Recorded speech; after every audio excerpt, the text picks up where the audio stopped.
Sorry, folks. I'm going to share a few things with all of you that I just think is critically.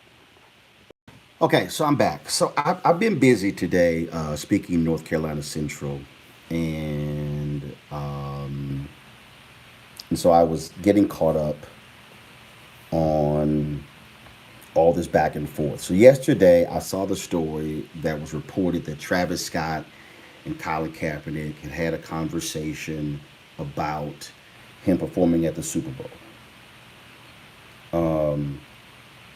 And then I guess there was a story today where Colin Kaepernick didn't talk to Travis Scott, did not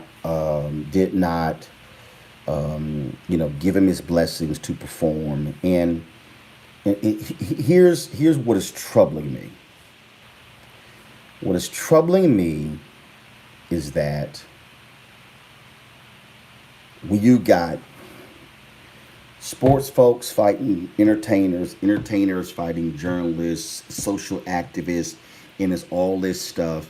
And at the end of the day, for me, what does that do for the issues that are being brought to bear? How does all of that impact, affect, improve, deal with social justice?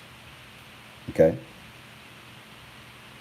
I have been supportive of the boycott because the reality is Colin Kaepernick is being whiteballed. But what cannot happen is if we are engaged in this constant battle. And so for me, I'm not going to call somebody a sellout. I'm not going to call somebody Uncle Tom. I'm not going to do any of those different things. I think what has to happen is there has to be a path forward. There has to be a path forward. And when I say there has to be a path forward, it really has to be okay. Matter of fact, I just got to get this. Let me just show y'all. Y'all just stay right there.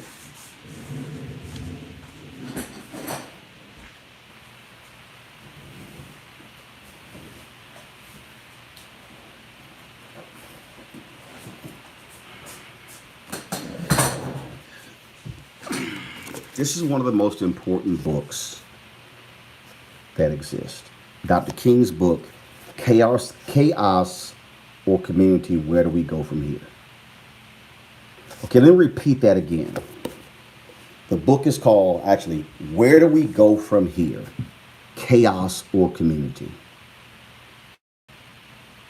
Let me repeat the title again. Where do we go from here? Chaos or community? What has to happen right now is we have to address these very issues. We can't be engaged if we're trying to move forward in this constant fight, battle, this person, this person, this person, this person, because what does it get us? I fundamentally believe there needs to be a conversation.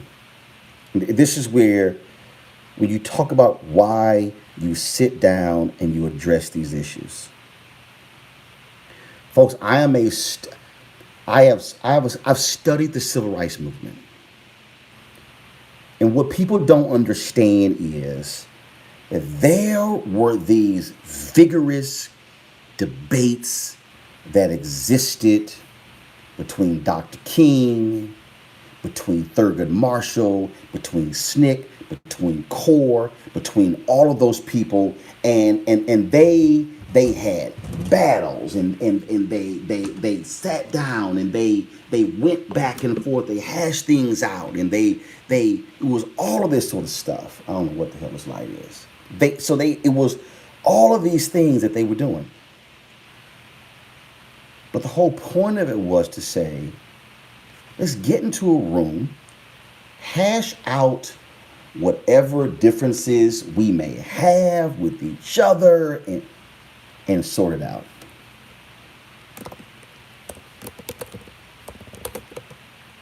And as I'm sitting here, these fights between, well, the Players Coalition and what they doing and what you doing and what you're doing, how is it advancing the cause? How's it advancing the cause?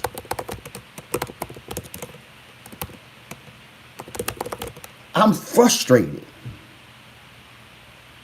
I'm frustrated because we should not be sitting here engaged in this battle royale between Travis Scott and Kaepernick and Big Boy and who's doing what, all this sort of different things. You got Jason Whitlock over here calling out Colin Kaepernick, calling out his girlfriend. None of that helps us.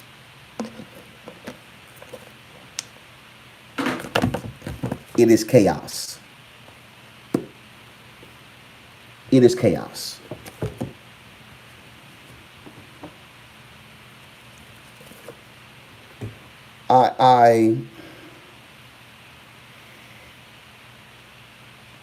Tonight in North Carolina Central, I tried to live stream my speech. Something is wrong with our live streaming system, and so I'm just going to live stream it tomorrow. But folks, what is bothering me is the part that King talked about. Where do we go from here?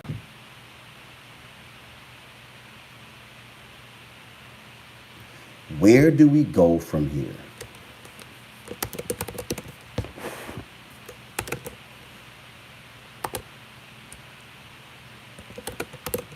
I believe that we have smart, intelligent, well-meaning, thoughtful people.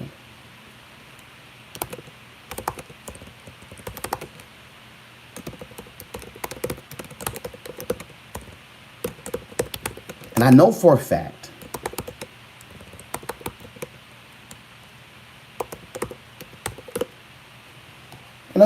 that we've got people who've been going back and forth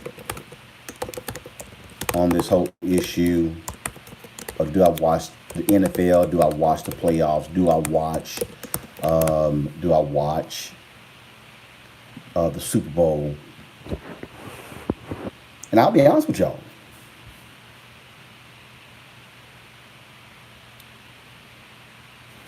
My Houston Texans had a hell of a season last year. Lamont Hill's Philadelphia Eagles won the Super Bowl. He didn't watch any games. You talk about, fanatic sports fans not enjoying their team's success because there are bigger things at play. Absolutely understand that. But I'm even frustrated with the boycott. I'm frustrated with the boycott because what are we boycotting?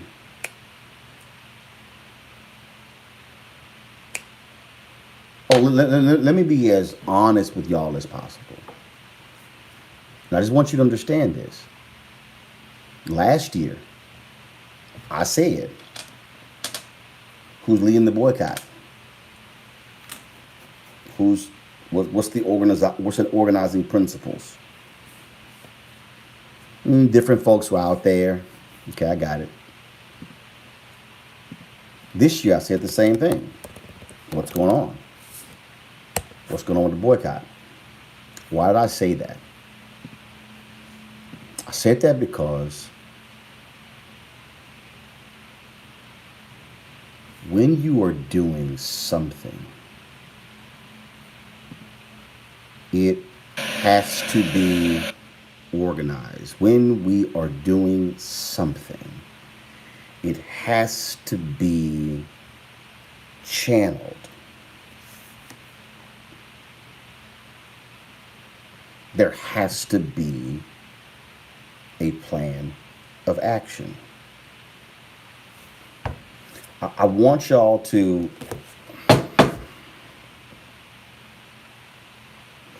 I really want y'all to read this book. This is one of the most fundamental books that you should have on your shelf. Because in this book, Dr. King talked about, okay, sorry, y'all. Y'all, I'm in this hotel room and the lights in here are awful. So I'm trying to, in this book, Dr. King talked about boycotts. Dr. King talked about what they did with Operation Breadbasket. And what y'all got to understand is, I've probably used up 2 or 3 highlighters with this book. And one of the things that he talked about is how they protested and how they organized and how they were able to affect change. The reason that is vital is because it can't just sort of just be, we all over the place. Somebody asked why I'm up late. I gave a speech tonight. I got a 10:30 flight in the morning.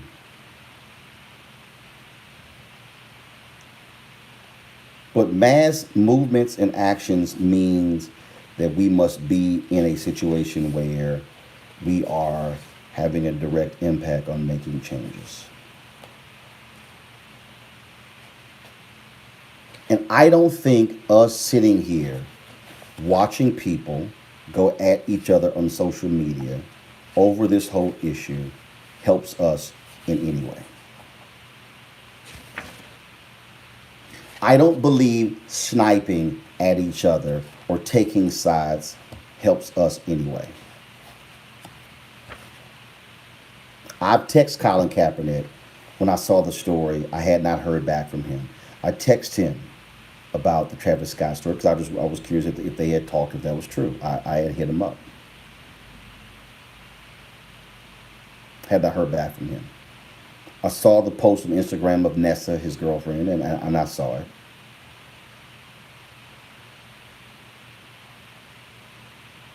But y'all, we've got to be able to have conversations with each other to sort out these differences. We have to. It's a must. Again, people have no understanding. There were vigorous disagreements between the various civil rights groups in the 60s. Vigorous disagreements. Where they had deep conversations.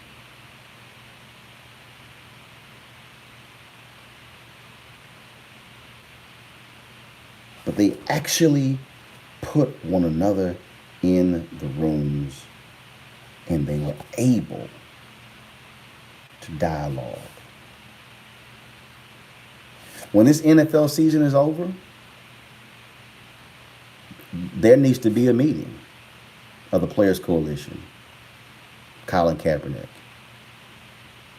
of entertainers and social activists. Yes. See, this is right here where some people are going to disagree with me, and I really don't care. This is also where people today have got to stop this nonsense of this whole belief of, well, no, we don't have any leaders. No, leaders call people together. Leaders bring folks together. And I need somebody to understand what I'm saying here, because what I'm saying here goes beyond the issue of Colin Kaepernick and Travis Scott. Leaders understand that you have to bring folks to the table in order to get them to know what's going on, to solve differences. And I think what happens is we play into the chaos when we are arguing back and forth on social media and we are not having dialogues across the table from one another. And let me also be fundamentally clear. There were many minutes where SNCC disagreed with SCLC and SCLC disagreed with CORE and CORE disagreed with the NAACP. And some people said we still gonna go our own way. They respected one another. They fierce arguments, but they understood.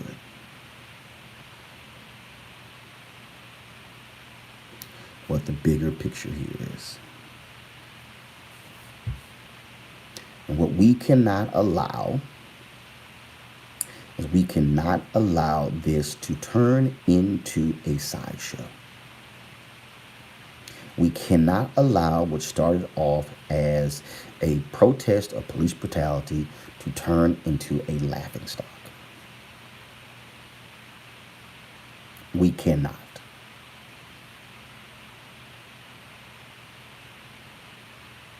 So, folks, I'm not going to say, here's the deal. I don't know Travis Scott. I'm from Houston, but I don't know Travis Scott. But what I'm not going to do is I'm not going to engage in character assassination. I'm not going to engage in tearing up one another. I'm not going to go back and forth on this, and I'm not going to do it. I'm not going to do it. Not going to do it.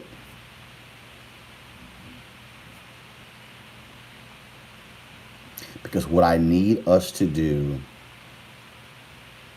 is to actually talk to each other.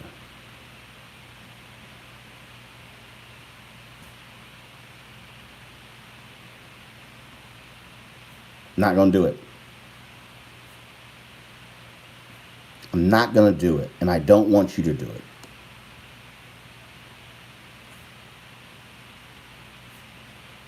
And see, I got people on Twitter going, oh, Travis is a minstrel show.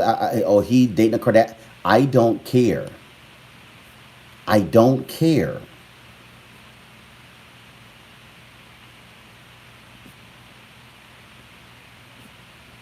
I don't care. I'm not going to get into this game. People are like, well, who's lying? Who this? It's all irrelevant because, yo, brothers and sisters are out here doing stuff.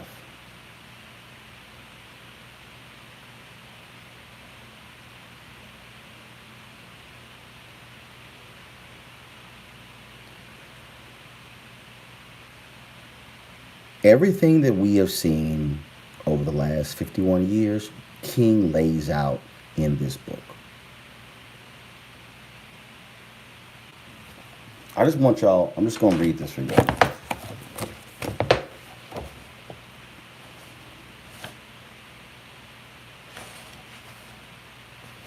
And he wrote this and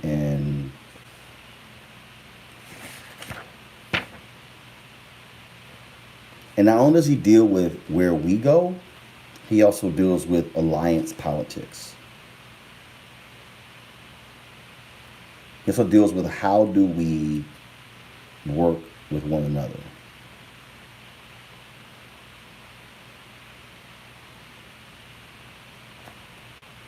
He lays these things out. He lays out these challenges. He lays out really some very detail. Here's a piece in here that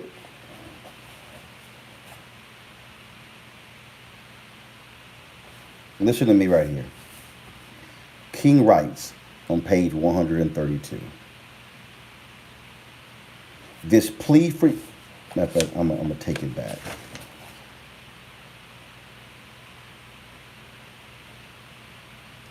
I'm going to read this.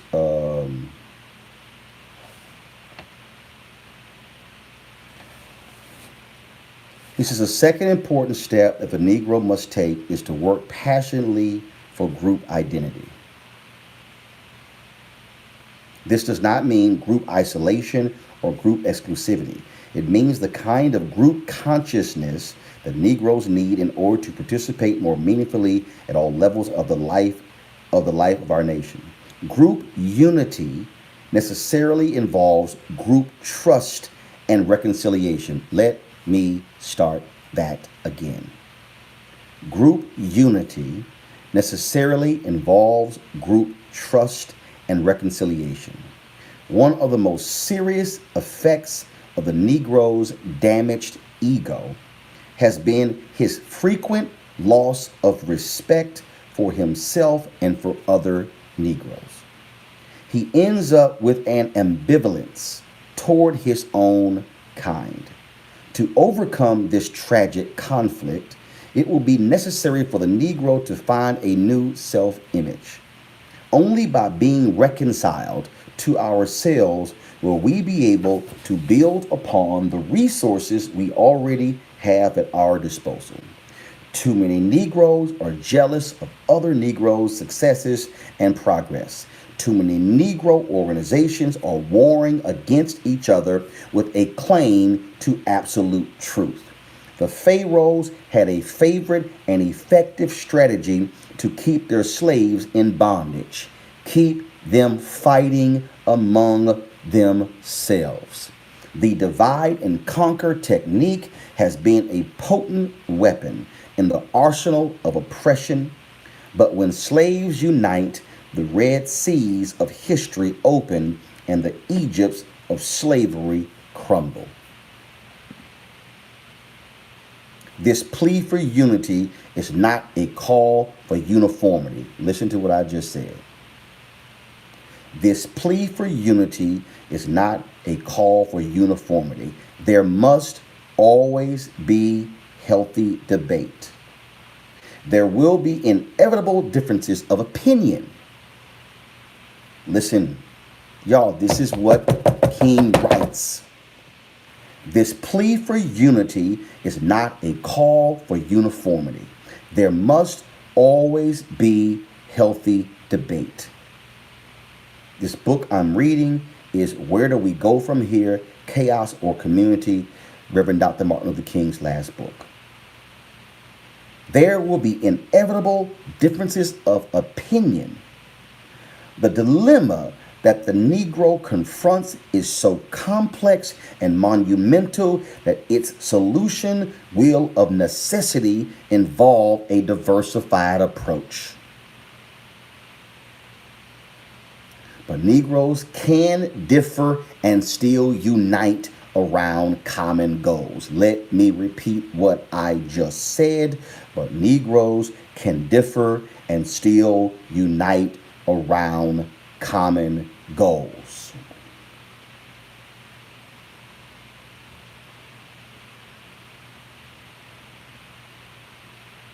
Which means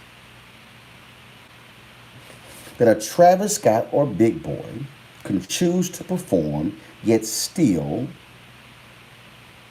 fight for a common goal.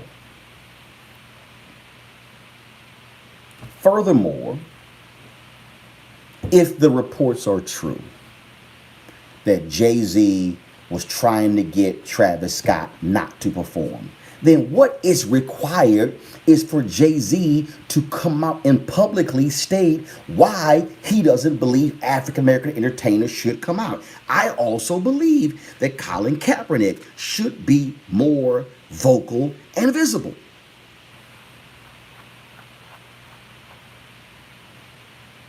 I do not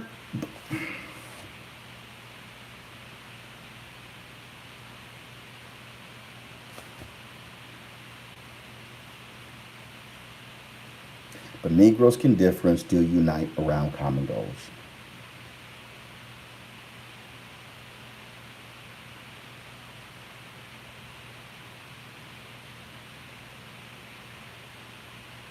What Colin Kaepernick has did has been strong and has been right. And he's paid the price by them taking his career away.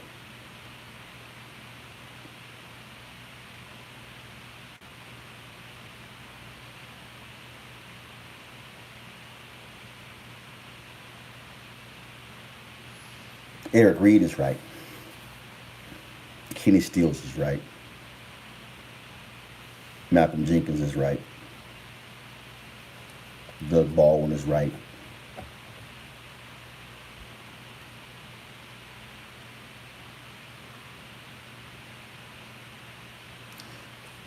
But if we get caught up, if we allow ourselves to get caught up in a back and forth, in the drama, then we lose sight of what the goal is.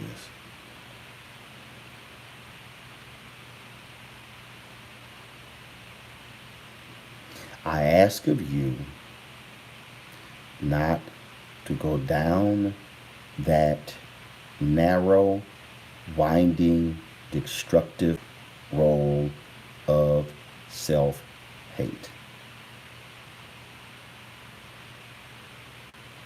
What I ask of you is for folks to learn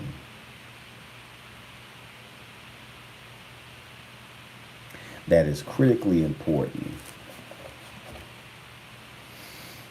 that we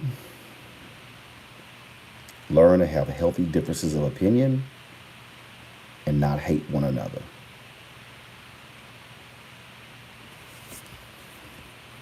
It's important for us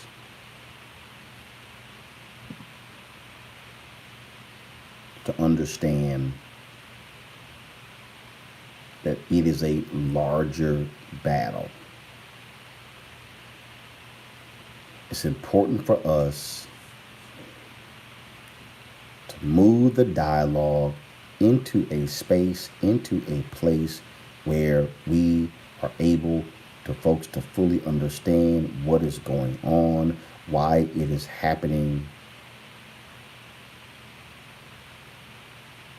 and what matters.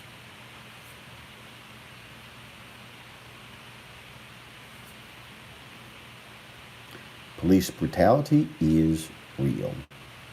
Social injustice is real. The need for accountability is real. But we are not going to be able to solve any of these problems if we have to it at each other's throats publicly. That solves nothing.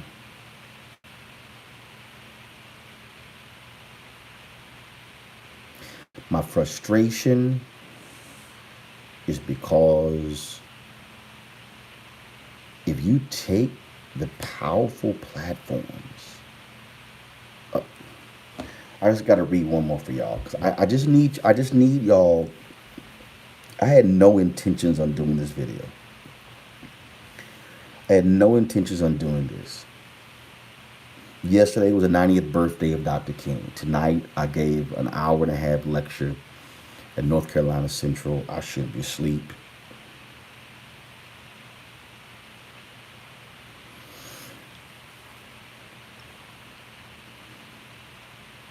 But I have been reading this book constantly for the past year. And I guess I'm somewhat angry that I did not read it 20 years ago.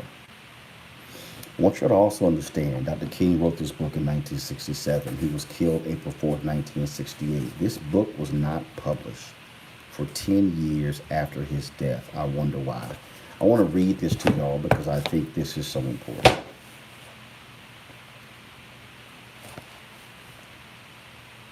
After King writes, "But Negroes can differ and still unite around common goals," he then writes this: "There are already structured forces in the Negro community that can serve as the basis for building a powerful, united front. Listen to the people. King wrote, very simple. He wrote,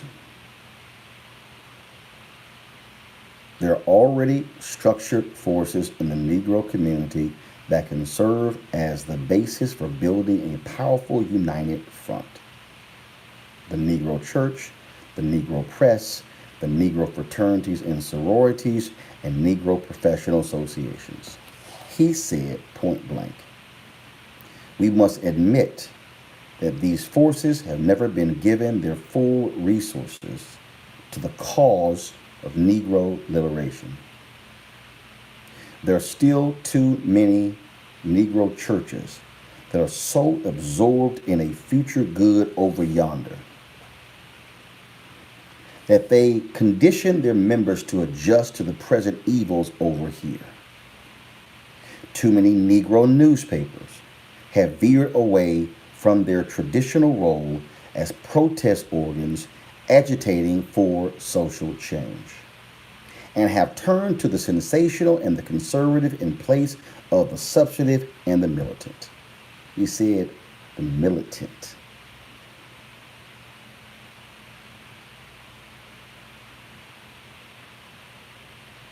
Too many Negro social and professional groups have degenerated into snobbishness and a preoccupation with frivolities and trivial activity. But the failures of the past must not be an excuse for the inaction of the present and the future. These groups must be mobilized and motivated.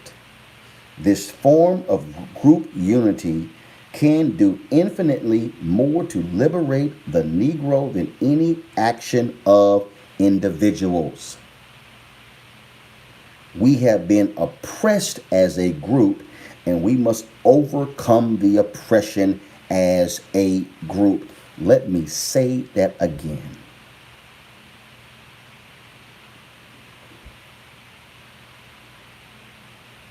This form of group unity can do infinitely more to liberate the Negro than any action of individuals.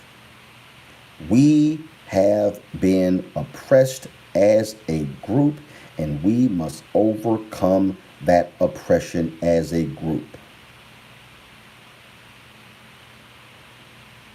Let me continue.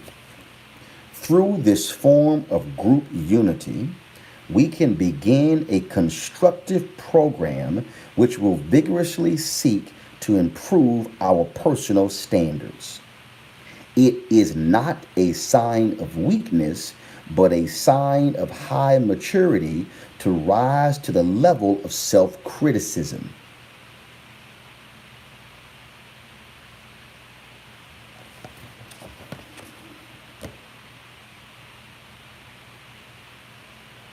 Folks, what King was laying out is the blueprint for where we are.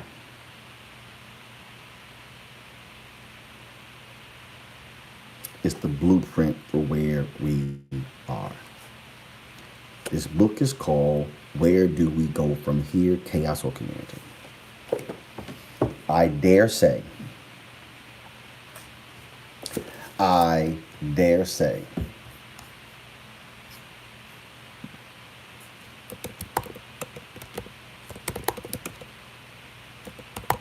that what you must understand is that if we allow this whole thing with Travis Scott and Big Boy performing at the Super Bowl and this whole thing with Colin Kaepernick, if we allow this thing to sit here and go back and forth and go all over the place, just become nothing but drama, it's a waste of time. It's a waste of time. And then guess what? Then they'll poo-paw the boycotts. The protests would have been a complete waste of our time and energy. and it would have meant nothing.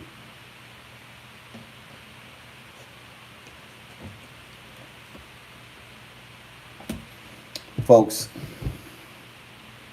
it's about conversation. It's about dialogue. It's about folks sitting down at the table of brotherhood and dealing with stuff across from one another.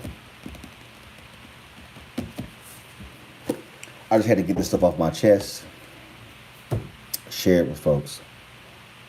Hope you got something out of this. And I want you to understand that what I'm describing here, as it relates to this whole thing with Travis Scott, Big Boy, and Kaepernick, applies to where you are, applies to your community, applies to your organization, applies in your church, applies on your block, applies in your house, applies on your street, applies in your neighborhood.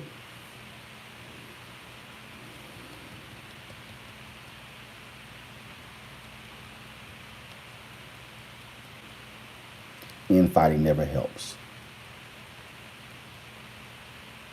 Never helps. Get this book, y'all. You want to read it. Where do we go from here? Chaos or community? Lord, that is an important thing for us to understand. All right, folks. I got to go. It's 1:35 a.m. My flight leaves at 10:30 in the morning. Please share this, spread this. We got to keep educating. We got to keep educating. All right, y'all.